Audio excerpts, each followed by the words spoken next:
Donald and Douglas are twins and had arrived from Scotland to help Sir Topham Hatt, but only one engine had been expected. The twins meant well, but did cause confusion.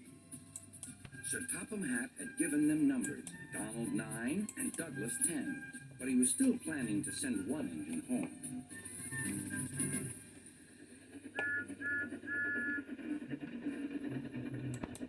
There was a brake van in the yard that had taken a dislike to Douglas. Things always went wrong when he had to take it out. His trains were late, and he was blamed. Douglas began to worry. Donald, his twin, was angry. "You're a muckle nuisance," said Donald. "It's to leave you behind I be wanting." "You can't," said the brake van. "I'm essential." "Ah, are you?" Donald burst out. "You're nothing but a screeching and a noise when all's said and done. Spite doggy, would you? Take that!" "Oh! Oh!" cried the van. "There's more coming should you misbehave." The van behaved better after that. Until one day, Donald had an accident. The rails were slippery. He couldn't stop in time.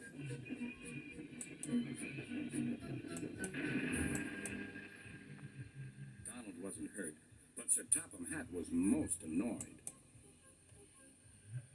"I am disappointed, Donald.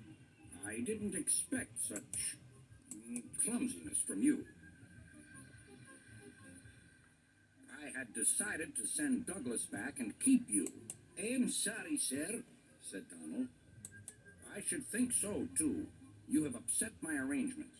Now, James will have to help with the goods work while you have your tender mended. James won't like that." Sir Topham Hatt was right. James grumbled dreadfully about extra work.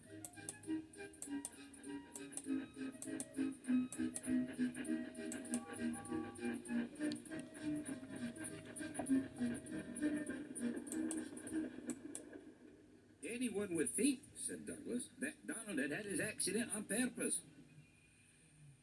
I hear tell about an engine and some tar wagons." "Shut up," said James. "It's not funny." He didn't like to be reminded of his own accident. "Well, well, well.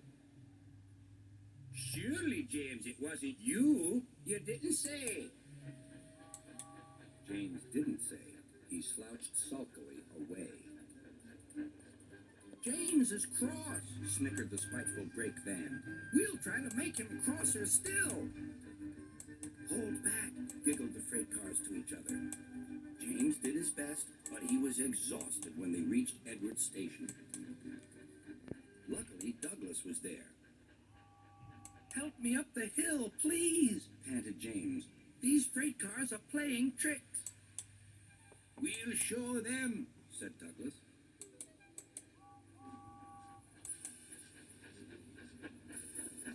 Slowly but surely, the snorting engines forced the freight cars up the hill.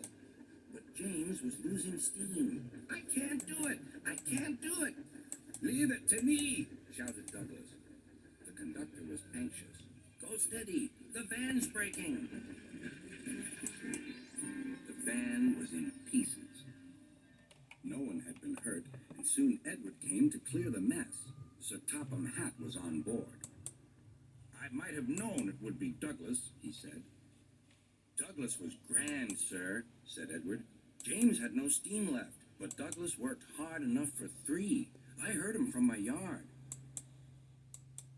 "2 would have been enough," said Sir Topham Hatt. "I want to be fair, Douglas, but I don't know. I really don't know." Sir Topham Hatt was making up his mind about which engine to send away. That's another story.